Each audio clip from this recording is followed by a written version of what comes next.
ॐ नमो भगवते वासुदेवाय।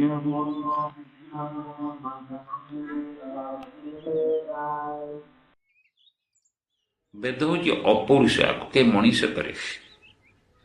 ବେଦର ଅନ୍ୟ ହେଉଛି ଶ୍ରୁତି। ଶ୍ରୁତି ଶବ୍ଦର ଅର୍ଥ ଯାହାକୁ ଶୁଣିକିରି ମନେ ରଖାଯାଏ,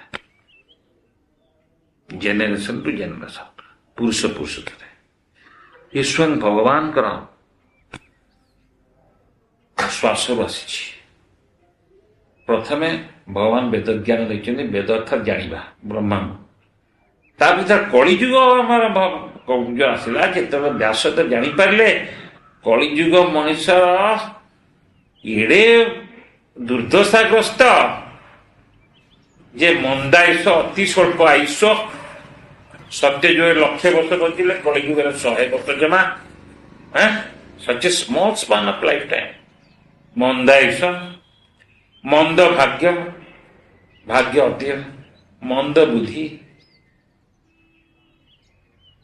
କ୍ଷୀଣ ସ୍ମୃତି। ଅବିକା ମନେ ଅଛି, କାଲି ମନେ ରହିବନି। ଇଏ ବେଦ ପଢ଼ିକି କ'ଣ ଶୁଣିକି କ'ଣ ମନେ ରଖିବେ? ସେଥିପାଇଁ ସେ ଲିଖିତ ଆକାରରେ ପ୍ରକାଶ କଲେ ବ୍ୟାସଦେବ, ଭଗବାନଙ୍କ ସପ୍ତାଦଶ ଅବତାର। ଅର୍ଥାତ୍ ବ୍ୟାସଦେବ ଜୀବତତ୍ତ୍ୱ, କିନ୍ତୁ ଭଗବାନ ତାଙ୍କ ପାଖେ ଆଦେଶ କଲେ, ସେ ହେଲେ ସପ୍ତାଦଶ ଅବତାର। ଭଗବାନ ତାଙ୍କ ଶକ୍ତି ପ୍ରଦାନ କରୁଛନ୍ତି। ତେଣୁକରି ଏଇ ଯୋଉ ବେଦ, ଏଥିରେ ଭଗବାନ କ'ଣ ଦେଇଛି? ବେଦର ଗୋଟେ ବାକ୍ୟ ଆମେ କହିବା, ଓಂ ଅଗ୍ନି ଇଳେଇ। ତା ଅର୍ଥ କ'ଣ? ହେ ମନୁଷ୍ୟ ଶରୀରଧାରୀ, ତୁମେ ତୁମ ଭିତରେ ପ୍ରଜ୍ୱଳିତ ଅଗ୍ନିକୁ ଜାଗରୂକ କର। ଓ all the human species of life attempt, very carefully attempt to ignite the spiritual light that you yourself remain within your this body. ପ୍ରଜ୍ୱଳିତ କର, kindle it. ଏ ଆତ୍ମା ତୁମକୁ ଦିବ୍ୟ ସ୍ତରକୁ ଯାଇ ଅଚିନ୍ତ୍ୟ, ଅକଳ୍ପନୀୟ ପ୍ରଜ୍ଞା ପ୍ରାପ୍ତ କରିବ।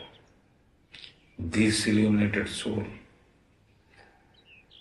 with its elevation can enable you to regain the inconceivable, unparalleled, unlimited, supramental spiritual wisdom. ଏବଂ ତାର ଅନ୍ୟାନ୍ୟ ଶ୍ଲୋକର ଅର୍ଥ ହେଉଛି, ସେଥିପାଇଁ ତୁମେ ତୁମ ପ୍ରଥମେ ଶରୀରକୁ ଶୋଧନ କର। Therefore you first purify your body. ଶରୀରକୁ ଶୋଧନ କଲା ପରେ ଶରୀରକୁ ଶୃଙ୍ଖଳିତ କର। After purifying your body, ensure to discipline your body. ତାପରେ ଗୁରୁ ଗୃହକୁ ଗମନ କର। Then approach the lotus feet of Guru. ସେଠି ତନ୍ ମନ ପ୍ରାଣ, ତନୁ ଶରୀର, ମନ ଏବଂ ପ୍ରାଣକୁ ଅର୍ପଣ କର, ଆତ୍ମାକୁ ଅର୍ପଣ କର, ଆତ୍ମନିବେଦିତ ହୁଅ।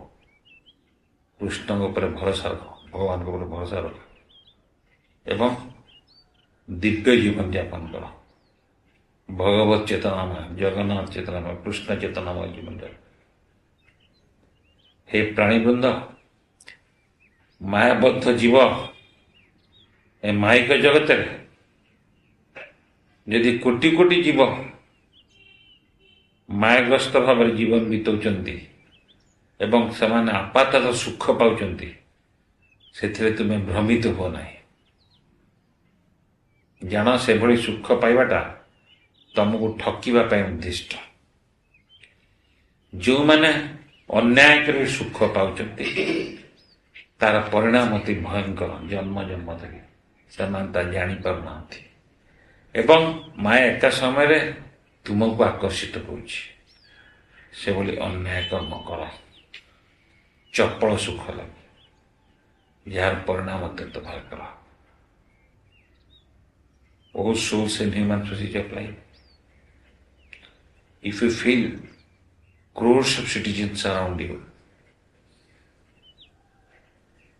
are enjoying their materialistic life by adoption of foul means, please do not be allured by them.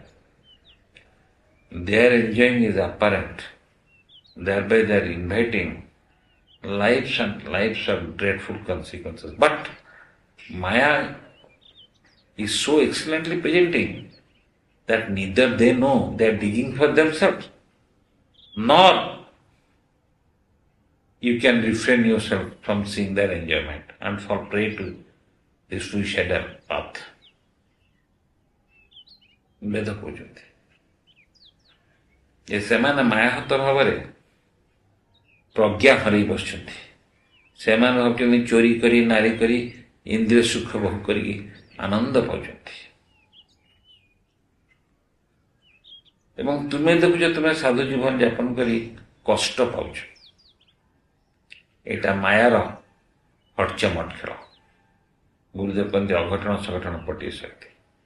ତମେ ଜାଣ ଯେଉଁମାନେ ସେପରି କରୁଛନ୍ତି ସେମାନେ ତାଙ୍କର ଭୟଙ୍କର ବିପର୍ଯ୍ୟୟକୁ ଡାକି ଆଣୁଛନ୍ତି ଏବଂ ତୁମେ ବି ତାଙ୍କର ସୁଖ ତଥାଗତ ସୁଖ ଦେଖି ଭାବୁଛ ତମେ ଲୋଭରେ ପଡ଼ିଯାଉଛ, ତୁମେ ବି ତମ ଜୀବନଟିକୁ ହରାଇ ବସୁଛ। ଏ ବିଷୟରେ ପଦ୍ମ ପୁରାଣର ଗୋଟେ ଉଦାହରଣ ଅଛି, ଆମେ ଆଗରୁ କହିଛେ ଆଜି ବି କହୁଛେ। ଯୋଡ଼ିଏ ବନ୍ଧୁ ଥିଲେ, ତାଙ୍କର କ୍ଷୀରନେୟ ସମ୍ପର୍କ very intimate to each other, ଏକା ବୟସ of the same age, childhood mate, ପିଲାବେଳୁ ଏକାଠି ପଢ଼ିଛନ୍ତି। ଯୁବକ ଅବସ୍ଥା ପ୍ରାପ୍ତ ହେଲେ ଜଣେ ଧର୍ମ ମାର୍ଗରେ ଆସିଲା, ଭଗବତ ଭକ୍ତି ମାର୍ଗରେ ଆସିଲା, ଭାଗବତ ପ୍ରେମୀ ହେଲା, ଆଉ ଜଣେ ଭୌତିକ ସୁଖ ପଛେ ଗୋଡ଼େଇଲା।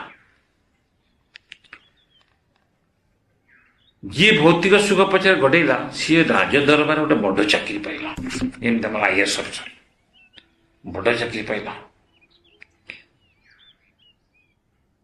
ଇଏ ବି ବଡ଼ ଚାକିରି ପାଇଲା, ଆହୁରି ବଡ଼ ଚାକିରି। ଇଏ କିନ୍ତୁ ଚାକିରି କଲାନି। କହିଲା ଚାକିରି କଲେ ମୋ ଜୀବନଟା ନଷ୍ଟ ହେଇଯିବ, ଦୁର୍ଲଭ ମାନବ ଜୀବନ, ମୁଁ ଭଗବତ ଭକ୍ତି ଅବଲମ୍ବନ। ଯିଏ ଚାକିରି କଲା ତାକୁ ଛୁଟି ମିଳେନି, ଖାଲି ରବିବାର ଗୋଟିଏ ଦିନ ଛୁଟି। ସେ ଜାଗାରେ ଜଣେ ସାଧୁ ଆସିଲେ, ସେ ଭାଗବତ ସପ୍ତାହ ଆୟୋଜନ କଲେ। ରବିବାର ଦିନଠୁ ଆରମ୍ଭ ହେବା କଥା। ଇଏ ଧର୍ମ ମାନେ ଯାଉଥିବା ସାଙ୍ଗ ଏ ସାଧୁଙ୍କୁ କହିଲା, ସେ ତା ସାଙ୍ଗ କହିଲେ, ସାଙ୍ଗରେ ଦୁର୍ଲଭ ସୁଯୋଗ ଥିଲେ ସାଧୁ ମୁଖରୁ ହରିକଥା ଭାଗବତ କଥା ଆମେ ଶୁଣିବା, କୃଷ୍ଣ ଚରିତ ସୁଧା ଆସିଯିବା, ଭାଗବତ ଶୁଣିବା। ରାତି ସାରା ଭାଗବତ ମାନେ ସନ୍ଧ୍ୟାରୁ ରାତି ସାରା ବସେ। ସିଏ ତାକୁ ହସି ଉଡ଼େଇଦେଲା, ମୂର୍ଖ ତୁ ଯାହା ସପ୍ତାହ ଗୋଟିଏ ଦିନ ମୋତେ ଛୁଟି ମିଳିଛି, ମୁଁ ଯିଏ ଭାଗବତ ଶୁଣିବ ନାଇଁ। ଆରେ ମୋ ସାଙ୍ଗେ ବୋତଲ ପକେଇଦେଲା, ଆଉ ଅଳ୍ପ ଦୂରରେ ଗୋଟେ ଅତି ସୁନ୍ଦରୀ ରୂପଜୀବୀଟେ ଅଛି, ଯିବି ରାତି ସାରା ସେଠି କଟେଇବି। ଇଏ କହିଲା, ହେ ଭଗବାନ, ଗଙ୍ଗା ଗଙ୍ଗା କ'ଣ କହୁଛ, ଆସ ନା ତୁ ଯା ଭାଗବତ ଶୁଣି, ତୁ ଦିନ ମତେ ଭିଡ଼ି ଯା। ଇଏ ଗଲା ଭାଗବତ ଶୁଣିବାକୁ। এটা ନିରାଟ ସତ କଥା, ପୁରାଣ ବାକ୍ୟ। ଆର ପିଲାଟି ଗଲା ସୁନ୍ଦରୀ ବେଶ୍ୟା ପାଖକୁ, ରାତି ସାରା ଅନିଦ୍ରା ହେଇ ଭାଗବତ ଶୁଣିଲା, ଅହୋରାତ୍ର। ସିଏ ବି ରାତି ସାରା ଅନିଦ୍ରା ହେଇ ସମୟ କଟିଲା। ପାଆନ୍ତା ହେଇଗଲା, ଯେମିତି ଭାଗବତ ସପ୍ତାହ ସମ୍ପନ୍ନ ହେଲା। ରାତି ବେଳୁ ଶୀତ ରହୁଥିଲା, ଇଏ ବି ପାଆନ୍ତା ଇଏ ବାହାରିଲା। ଇଏ ଭାଗବତ ସପ୍ତାହ ଶୁଣିକି ଆସୁଛି, ସିଏ ସେପଟେ ଫେରୁଛି ବେଶ୍ୟା ଘରେ। ବାଟରେ ଭାଗବତ ସପ୍ତାହ ଯିଏ ଶୁଣିକି ଆସୁଥିଲା, ତା ପାଦରେ ଗୋଟେ ଭଙ୍ଗା କାଚଟେ ପଶିଗଲା। এই পর্যন্ত পদ্মপুরাণ বর্ণনা আছে, গଣ୍ଠି ପର୍ଯ୍ୟନ୍ତ ପ୍ରଚୁର ରକ୍ତ ବାହାରିଲା, ଶିର ଗୁଡ଼ା କଟିଗଲା, ସେ ଚାଲି ପାରିଲାନି, ବଡ଼ କଷ୍ଟ ପାଇ। ଆର ସାଙ୍ଗ ତାର ମଜାରେ ଆସୁଛି,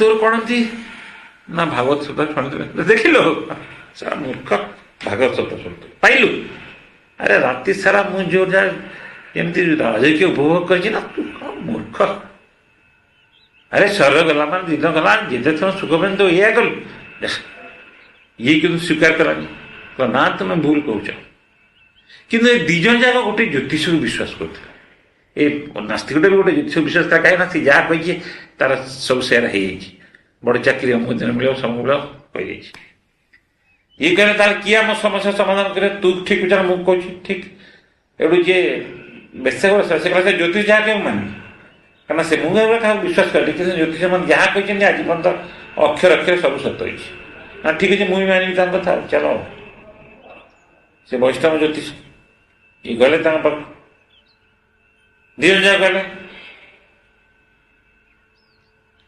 ପ୍ରଥମେ ଗଲା ଏ ବେଶ୍ୟାକୁ ବସିଥିଲା ନା ନା ଗୋଟେ କଥା ଛାଡ଼ିଦେଲି ପଦ୍ମପୁରାଣ କଥା ସିଏ ଯେତେବେଳେ ଆସୁଛି ବେଶ୍ୟାକୁ ସେତେବେଳେ ଗୋଟେ ଲୋକଟେ ବଡ଼ ଅନୁସନ୍ଧାନକୁ ଖୋଜୁଛି ଗୋଟେ ସରକାରୀ ଲୋକ ରାଜ କର୍ମଚାରୀ ତାକୁ କହିଲା ଆପଣ ନା ହଁ ନା ଆପଣଙ୍କ ଲକ୍ଷ ଟଙ୍କା ନିଅନ୍ତୁ ନା କି ଲକ୍ଷ ଟଙ୍କା ନା ଆପଣ ଲକ୍ଷ ଟଙ୍କା ନିଅନ୍ତୁ ନା କି ଲକ୍ଷ ଟଙ୍କା ମୋର ତ ନୁହେଁ ନା ଆପଣ ନା ଆମ ଗୋଟିଏ ନା ହଁ ନା ଆପଣଙ୍କ ପୂର୍ବପୁରୁଷର ପୂର୍ବପୁରୁଷର ପୂର୍ବପୁରୁଷ ଜମିଦାର ଥିଲେ ତାଙ୍କର କୋଉ ବଡ଼ ଜମିଦାର ସହିତ କେସ୍ ଚାଲିଥିଲା ଜମିବାଡ଼ି ନେଇକି ଆପଣ କେବେ ଘର ଛାଡ଼ିଲେ ନା ଦି ପୁରୁଷ ଆମ ଘର ଗାଁ ଫାଁ ଜାଣିନି ନା କିନ୍ତୁ ଆମ ପ୍ରମାଣ କହୁଛି ଆପଣ ହଉଛନ୍ତି ତାଙ୍କର ଅଣନାତି ନା ପଣନାତି ଅତଏବ କୋର୍ଟରେ ଆପଣ ଜିତି ଯାଇଛନ୍ତି ସେଥିପାଇଁ ଆପଣଙ୍କୁ ଲକ୍ଷ ଟଙ୍କା ମିଳିଛି ସେତେବେଳେ ଲକ୍ଷ ଟଙ୍କା ମାନେ ବର୍ତ୍ତମାନ କେତେ ହେବନି ସେ ଭାରି ଖୁସି ହେଇଗଲା ଇଆଡ଼େ ଏ ପିଲା ଭାଗବତ ଶୁଣିଛି କାଚ ଫୋଡ଼ା ଖାଇଲା ସେ କହିଲା ତୁ ଭାଗବତ ପଢ଼ିକି ଇଆ ଖାଇଲୁ ମୁଁ କହିଲେ ପୁଣି ଲକ୍ଷ ଟଙ୍କା ତାପରେ ବୋନସ୍ ହେଲା ଯେତେବେଳେ ଜ୍ୟୋତିଷ ପାଖକୁ ଗଲେ ପ୍ରଥମେ ଏ ଲୋକ ଗଲା ଇଏ ଲକ୍ଷ ଟଙ୍କା ପାଇକି ଜ୍ୟୋତିଷ ଆଶ୍ଚର୍ଯ୍ୟ କହିଲେ ହାଏ ତମର ପ୍ରକୃତରେ ସେଇ ଲୋକ ସେଇ ପିଲା ତମ ବୋଧେ ସେ ନୁହେଁ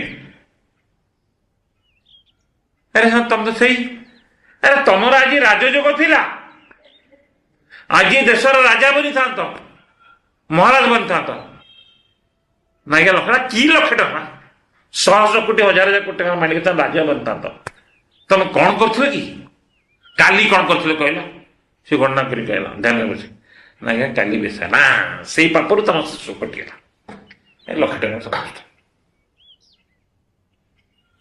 ସେ ମୁହଁଟା ଶୁଖି ଆସିଲା ମୁଁ ରାଜା ହେଇଥାନ୍ତି ଗଲା ପିଲାଟି ତାପରେ ଏ ପିଲାଟି ଯେମିତି ଗଲା ସେ କହିଲା ଆରେ ବାବା ମୁଁ ତ ବିଶ୍ୱାସ କରିପାରୁନି ଜ୍ୟୋତିଷଶାସ୍ତ୍ର କେବେ ମିଥ୍ୟା ହବନି ତମ ପ୍ରତି ଭଗବତ କୃପା ତମେ ତ ମରଣ ଯୋଗ ଥିଲା ଆଜି ମରିଥାନ୍ତ ଆଜି ତମେ ନିଶ୍ଚିତ ମୃତ୍ୟୁ ଯୋଗ ଥିଲା ତମେ ବଞ୍ଚିଛ କଣ ଏ କାଚଟା ପଶେଇଛି ତମ ଜୀବନ କାହିଁକି କାଲି ତମେ କଣ କଥା ଭାଗବତ ଶୁଣିଥିଲି ହଁ ଦେଖ ଭାଗବତ ପ୍ରଭାବରୁ ଶ୍ରବଣ ପ୍ରଭାବରୁ ତମର ହିଷ୍ଟୋରୀ କଟିଗଲା ମରଣ ଯୁଦ୍ଧ ବି କଟିଗଲା ସେଥିପାଇଁ ମାୟାବଦ୍ଧ ଯିବା ବୁଝିପାରେନି ସିଏ ଦେଖିବ ଆରେ ସେମାନେ କଣ ବଡ଼ ହଟମୁଣ୍ଡିଆ ଜୀବନଯାପନ କରୁଛନ୍ତି ଆରେ ଚକାଚକ ରଙ୍ଗିଲା ଜୀବନ ଆମେ ପଡ଼ିଗଲେ ବେଦ କହୁଛନ୍ତି ସେମିତି ଯିଏ ପଡ଼ିଲା ତା ଜୀବନଟି ଗଲା ସତ ମାନେ ତଳି ତଳାନ୍ତ ହେଇଗଲା নিতাই গৌর হরি বল হরি বল হরি বল নিতাই গৌর হরি বল নিতাই গৌর হরি বল হরি বল হরি বল জয় জয় জয় প্রভুপাদ প্রভুপাদ প্রভুপাদ জয় জয় প্রভুপাদ জয় জয়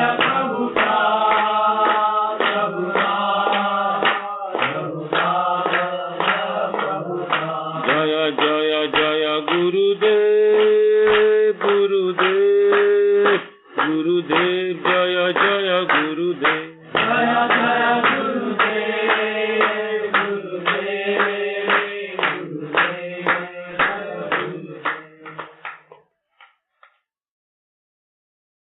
हरे कृष्ण।